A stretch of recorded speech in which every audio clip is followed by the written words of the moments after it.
నమస్తే. శ్రీ గురుభ్యో నమ. శ్రీమాత్రే నమ. ప్రేక్షకులందరికీ శ్రీ క్రోధినామ సంవత్సర శుభాకాంక్షలు. కొత్త సంవత్సరం తెలుగువారికి, ముఖ్యంగా హిందువులకి కొత్త సంవత్సరం అనగానే మనకి ఆనందోత్సాహాలతో, కొత్త ఆశలతో, పొంగొత్త ఊహలతో ఈ సంవత్సర కాలం అంతా మనం ఎలా ఉండాలి, ఎలా ఉంటే బాగుంటుంది అని ఆశలన్నీ కూడా ఒకచోట కుప్పబోసి ఆ ఆశలకి అనుగుణంగా మన ఆశయాలు ఉండాలని కోరుకునేటువంటిదే ఉగాది. ఉగాది అనగానే మనకి ముఖ్యంగా గుర్తొచ్చేటిది పంచాంగ శ్రవణం. మన ఈ సంవత్సరం అంతా కూడా మన యొక్క రాశి ఫలాలు ఎలా ఉన్నాయి, వీటిలలో మరి ఉన్నటువంటి ఈ రాశి ఫలాలకు అనుగుణంగా మనం ఎలా ఉండాలి, ఏ ఏ గ్రహాలు అనుకూలించట్లేదు, ఏ ఏ గ్రహాలు అలంకరిస్తున్నాయి, మరి అలాగే రాజ్యపూజ్యం ఎంత, అవమానం ఎంత, ఆదాయం ఎంత, వ్యయం ఎంత, వీటన్నింటికి అనుగుణంగా మనం ఏ రకమైనటువంటి ప్రణాళిక వేసుకోవాలి, ఇవన్నీ ఆలోచిస్తాం. అసలు పంచాంగానికి పూజ చేయకుండా ఏ తెలుగిల్లు కూడా ఉండదు. ఉగాది అనగానే ముఖ్యంగా మనం పంచాంగానికి పూజ చేసి తిథి వార నక్షత్ర యోగకరణాలన్నింటితో కూడా కలిసి మనకు ఎలా ఉంటుంది ఈ సంవత్సర కాలం అని చూసుకునేటువంటిది. అందులో భాగంగా మనం ప్రతి మాసం చెప్పుకునేటువంటి మాస ఫలితాలు కానీ, పక్ష ఫలితాలు కానీ, అలాగే ఈ సంవత్సర కాలం క్రోధి నామ సంవత్సరంలో ఒక్కొక్క రాశి వారికి ఎలా ఉంటుంది అంటే ఇది పూర్తిగా యాజ్ ఇట్ ఈజ్గా ఇలాగే ఉంటుందన్నది కాకపోయినా మనకి గ్రహాల యొక్క గమనాన్ని బట్టి ఇది ఎంతవరకు మనకి ఈ సంవత్సర కాలం ఎలా ఉంటుంది, రాబోయే ప్రమాదాలేంటి, వచ్చేటువంటి అదృష్టాలేంటి, వ్యాపారం కానీ, ఉద్యోగం కానీ, సంతానం కానీ, అన్ని విషయాల్లో మనకి ఎలా ఉంటుందో చెప్పేటువంటి విషయమే. దానికి ఒక్కొక్క రాశి యొక్క ఫలితాలు ఎలా ఉన్నాయి ఈ సంవత్సర కాలానికి చూద్దాం. ఇప్పుడు ఈ సంవత్సరం మనకు వచ్చేటువంటి సంవత్సరం పేరు క్రోధి. ఎందుకంటే ప్రభావ శుక్ల అంటూ చెప్పుకునేటువంటి ఈ సంవత్సరాలలో మనకి ఇప్పుడు వచ్చేటువంటిది క్రోధి నామ సంవత్సరం. ఎన్నో సంవత్సరం అంటే 38వ సంవత్సరం. ఈ 38వ సంవత్సరంలో మనకు ఎలా ఉంటుంది అంటే పేరుని బట్టే మనకు కొంత అర్థమవుతూ ఉంటుంది. ఎందుకంటే ఇవన్నీ కూడా ఈ సంవత్సరాలన్నీ కూడా బ్రహ్మ మానస నారద మహర్షి యొక్క మానస పుత్రికలు అంటుంటారు ఒక్కొక్క సంవత్సరాన్ని. మరి ఈ సంవత్సర నామాలని బట్టి కూడా మనం కొంత ఫలితాలని అంచనా వేస్తూ ఉంటాం. క్రోధి అంటే ప్రతి ఒక్కరికి కూడా ఓ రకంగా కోపం రావడం ఇలాంటివన్నీ ఉంటాయి. ఎందుకంటే ఇక్కడ ఉండేటువంటి నవనాయకుల యొక్క స్థితిగతులను బట్టి ఈ పరిస్థితి ఉంటుంది. మరి అలా ఉన్నప్పుడు ఏం చేయాలి, ఎట్లా చేయాలి అనేటువంటిది తెలుసుకుందాం. దానికి ఒక్కొక్క రాశి ఫలితాన్ని మనం చూద్దాం. తదుపరి రాశి ధనుర్రాశి. ధనురాశి వారికి క్రోధినామ సంవత్సరంలో ఆదాయ వ్యయాలు ఎలా ఉన్నాయి, రాజ్యపూజ్యం అవమానం ఎలా ఉంది అని చూస్తే ఆదాయం 11, వ్యయం 5, రాజ్యపూజ్యం 7, అవమానం 5. కాబట్టి బాగుంటుందనే చెప్పొచ్చు. ఇక ఈ రాశి వారికి మే 1వ తారీఖు నుండి గురువు యొక్క మార్పు ఎలా ఉంది అని దాన్ని బట్టి ఎలా ఉందని చూస్తే కనుక సంవత్సరాంతం వరకు షష్ఠ స్థానంలో గురుడు రజితమూర్తిగాను, శనిశ్చరుడు సంవత్సరం అంతా కూడా తృతీయ స్థానంలో లోహమూర్తిగాను, రాహుకేతువులు ఇద్దరు కూడా సంవత్సరారంభం నుండి సంవత్సరాంతం వరకు చతుర్థ రాజ్యస్థానంలో సువర్ణమూర్తులుగా ఉన్నారు. కాబట్టి ఆరోగ్యం బాగుంటుంది. గతంలో జరిగిన నిరాశల కంటే ఇప్పుడు ధైర్యంతో వ్యవహరిస్తారు. వృత్తి బలం పెరుగుతుంది.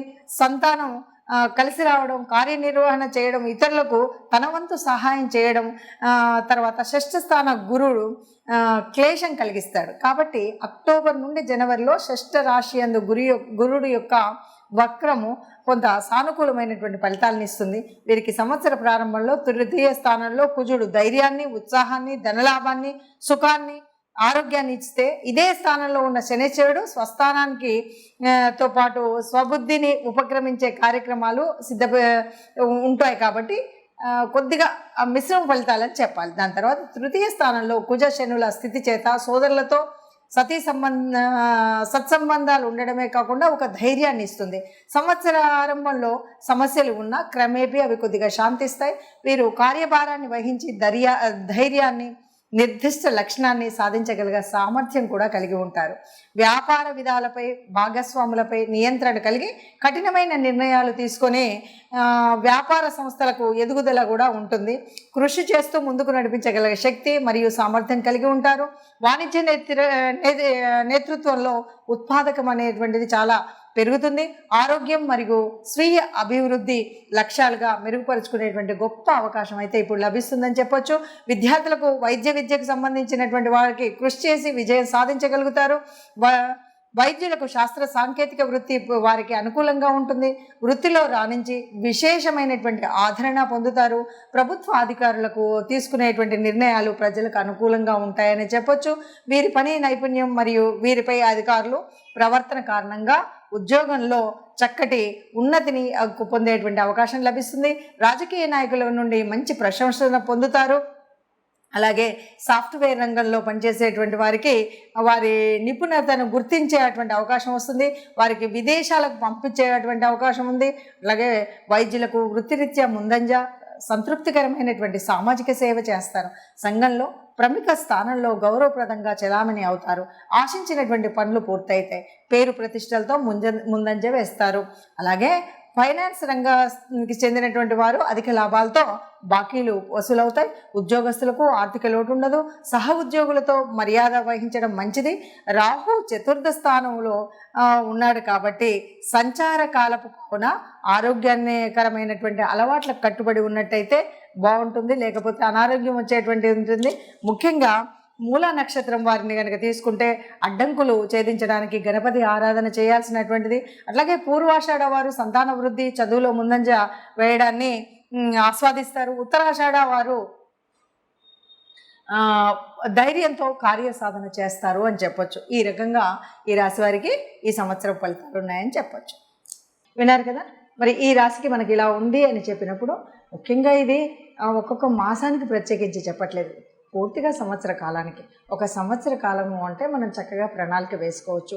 ఏ వ్యవహారంలో ఏ గ్రహాన్ని అనుకూలిస్తుంది, ఏ గ్రహం అనుకూలించట్లేదని చూసుకోవడమే కాకుండా సంవత్సర నామంలోనే క్రోధి అని ఉంది కాబట్టి మనల్ని మనం మానసికంగా కొంత ప్రశాంతతతో, కొంత ఓపికతో, కొంత మనం ఆలోచనని సరిగ్గా వేసుకొని అంచనా వేసుకొని ఒక్కొక్క అడుగు ముందుకు వేసినట్లయితే ఏ కష్టం రాకుండా ఈ సంవత్సర కాలం అంతా సుఖంగా సంతోషంగా ఉంటాం. ముఖ్యంగా మనం ఆశించేది ఏంటి అంటే అందరం కూడా సంతోషంగా ఉండాలి, అందరం కూడా ఆనందంగా ఉండాలి, అందరికీ అన్ని ఉత్సాహంగా చైతన్యంతో కూడినటువంటి పనులే జరగాలి. అందుకే మనం కొత్త సంవత్సరం అనగానే నవనవలాడుతున్నటువంటి ఆ చైతన్యం అంతా కూడా ప్రకృతిలో అంతా కూడా పరవశించి కొత్త చైతన్యాన్ని, కొత్తదనాన్ని, కొంగొత్త ఊహలతోటి కనిపించేటువంటి ఒక ప్రకృతి తత్వాన్ని మనం ప్రేమిస్తాం, ప్రకృతి తత్వాన్ని పూజిస్తాం. ఆ ప్రకృతి తత్వాన్ని పూజించేటువంటి మనకు, ప్రకృతిలో పరమాత్మ ఉందని చెప్పేటువంటి మనకు గ్రహాల యొక్క అనుగ్రహం కలగడం కోసం చేసేటువంటి పూజా విధానం ఉంటుంది. అందుకే మనం పంచాంగాన్ని పూజించాము.